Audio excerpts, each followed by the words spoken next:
राम राम शेतकरी बंधूंनो, स्वागत आहे तुमचं आपल्या ग्रेट शेतकरी यूट्यूब चॅनलवर। बघा शेतकरी मित्रांनो, आज 18 जानेवारी 2026 रोजीचे आजचे आपण संपूर्ण महाराष्ट्रामधील कापूस बाजारभाव या व्हिडिओच्या माध्यमातून पाहणार आहोत। तत्पूर्वी आपण चॅनलवर नवीन असाल चॅनलला सबस्क्राईब करा, जेणेकरून आपल्याला बाजारभावाचे अपडेट जाणून घेण्यासाठी मदत होईल। चला तर आपण व्हिडिओला प्रत्यक्ष सुरुवात करूया।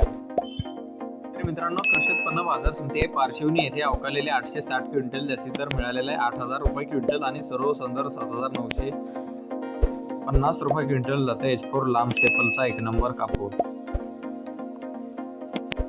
बघा तसं पुढील बाजार समिती अकोला येथे अवकालेले 183 क्विंटल जास्ती दर 8,010 रुपये क्विंटल, सर्व संदर्भ 7,899 रुपये क्विंटल जात आहे लोकल कापूस। आवश्यकता बाजार समिती अकोला बोरगाव मंजू येथे अवकालेले आहे 143 क्विंटल जास्ती दर 8,010 रुपये क्विंटल जात आहे लोकल कापूस। बघा पुढे उमरेड बाजार समिती अवकालेले 872 क्विंटल जास्ती दर 8,260 रुपये क्विंटल, सर्व संदर्भ 8,130 रुपये क्विंटल जात आहे लोकल कापूस। बघा तसं पुढील बाजार समिती देवळगाव राजा येथे अवकालेले 800 क्विंटल जास्ती दर 8,150 रुपये क्विंटल, सर्व संदर्भ 8,050 रुपये क्विंटल जात आहे लोकल कापूस।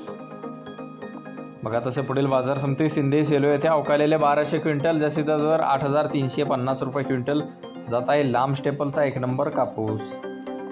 बघा तसे पुढील बाजार समिती आहे हिंगणघाट बाजार समिती अवकालेले आहे 2,000 क्विंटल जास्तीत दर 8,355 रुपये क्विंटल जात आहे मध्यम स्टेपलचा कापूस।